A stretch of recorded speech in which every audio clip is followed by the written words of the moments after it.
Good morning everyone. सकाळचे 3:30 वाजले आहेत आणि आम्ही आमच्या प्रवासाला सुरुवात केली आहे. यावेळी आमच्यासोबत दादा, बहिणी आणि माझी मम्मीसुद्धा होती. पहिल्यांदाच आम्हाला एक खूप मोठं टनल लागलं. टनल क्रॉस केल्याच्या नंतर हिरवंगार निसर्ग आमच्या डोळ्यासमोर आलं. हे बघून तुमच्या लक्षातच आलं असेल की आम्ही कुठे चाललो आहे. आम्ही चाललो आहे आपल्या तळकोकणात. हे धुकं इतकं होतं की गाडी चालवायलासुद्धा आम्हाला जमत नव्हतं. हे सकाळी 7 वाजताना धुकं होतं इतकं.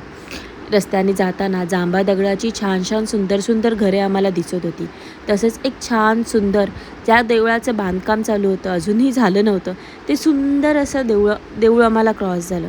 त्यानंतर एका हॉटेलला आम्ही चहा नाश्ता करायला थांबलो. फायनली आम्ही पोचलो आपल्या डेस्टिनेशनला, श्री क्षेत्र गणपतीपुळे. गणपतीपुळ्याला पोचल्यानंतर खूप प्रसन्न वाटलं, कारण खूप दिवसापासूनची इच्छा होती की श्रींचं दर्शन घ्यायचं, ते पण गणपतीपुळेलाच जाऊन. नंतर आम्ही देवळात आतमध्ये जायला निघालो. नंतर गणपती बाप्पांचे वाहन असलेल्या मूषक राजांच्या कानामध्ये एखादी इच्छा मागितली की ती पूर्ण होते असं खूप वेळा ऐकून होतो. त्यामुळे आम्ही छानशी एक इच्छा मागितली, माझ्या विहूनीसुद्धा मागितली. नंतर मंदिरामध्ये प्रवेश केलं, श्रींचं दर्शन घेतलं, छान वाटलं. देन मंदिरातून बाहेर निघालो आणि 2-4 फोटो क्लिक केले. खूप छान सुंदर असं ते मंदिर आहे, समुद्राच्या पायथ्याशी असलेलं सुंदरसं भव्य मंदिर. देन आम्ही प्राचीन कोकणला गेलो. तिथे गेल्यानंतर एक प्राचीन काळात गेल्यासारखंच वाटलं. पहिल्यांदाच मम्मीचं आणि विहूचं आपल्या महाराजांसोबत एक फोटो काढलं. तिथेच आम्हाला एक गाईडसुद्धा मिळाली होती. मग तिने आपल्या सगळ्या त्या प्राचीन काळातल्या सगळ्या गोष्टींचं आम्हाला महत्त्व सांगितलं. त्यांचे तिथे आम्ही व्ह्यूचे छान छान फोटो क्लिक केले. त्यातच आम्ही आमचासुद्धा एखादा सेल्फी घेतला.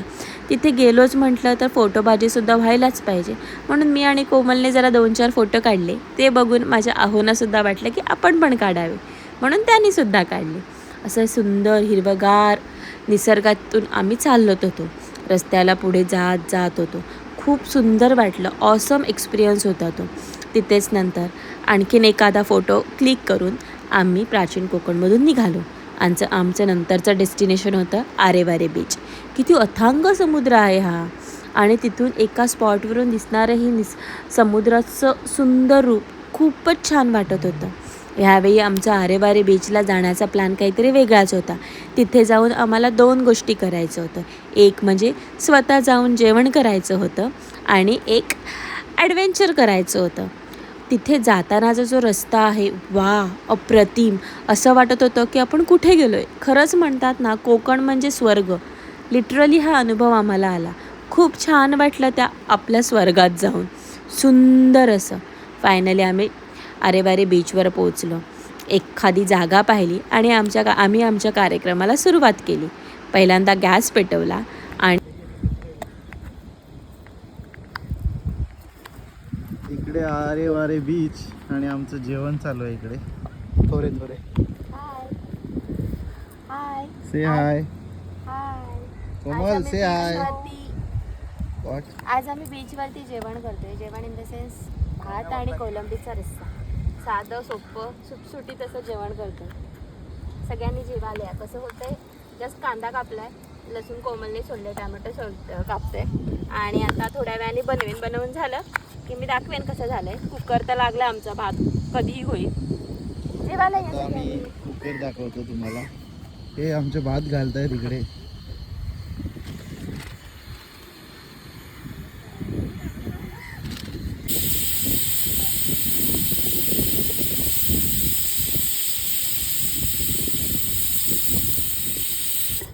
येऊन आरेवारे बीचवर येऊन आम्ही कोलंबी करी करतोय. जस्ट ऑइल तापलं, त्यात आलं लसणाचं क्रश करून. हे माझे आहो फोडणी परतताना कांदा शिजला की नाही हे चेक करायला आले होते. जे बीचवर येऊन जेवण बनवण्याची आयडिया त्यांचीच होती. त्यांच्याच कल्पनेतून आलेली ही आयडिया होती. पण ही आयडिया खूप छानरित्या फळास आली असं म्हणता येईल. कोलंबीचा रस्सा साधाच होता, त्यात काही एक्स्ट्रा नव्हतं. जसं आपण रेग्युलर बनवतो, वांगा, बटाटा, शेकटाची शेंग, त्याच पद्धतीने केलेला नॉर्मल असा कोलंबीचा रस्सा होता.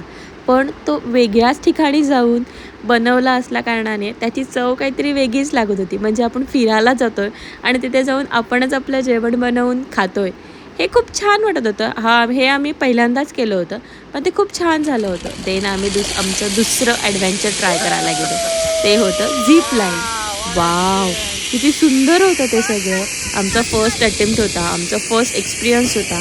पहिल्यांदा थोडी भीती वाटत होती, पण एकदा ते चालू झालं त्याच्यानंतर खूप छान वाटलं की खाली असं अथांग आपला समुद्र दिसतोय आणि आपण त्या समुद्राच्यावरून एका टोकावरून दुसऱ्या टोकावरती जातो.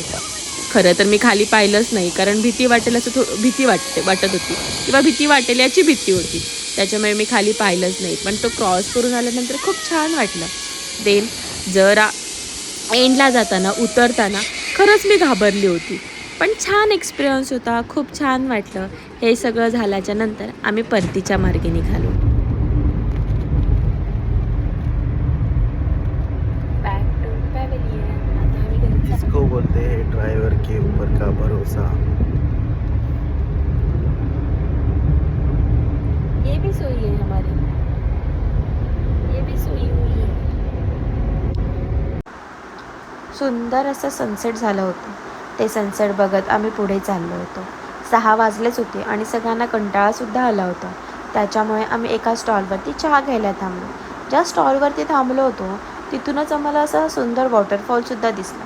खूप सुंदर होता तो वॉटरफॉल. देन आम्ही तिथेच 1-2 फोटोसुद्धा क्लिक केले. देन पुढे यायला निघालो. रात्री 10 वाजायच्या सुमारात आम्ही घरी पोचलो असेल. अशीच खूप छान प्रकारे आमची ट्रिप झाली. बाय.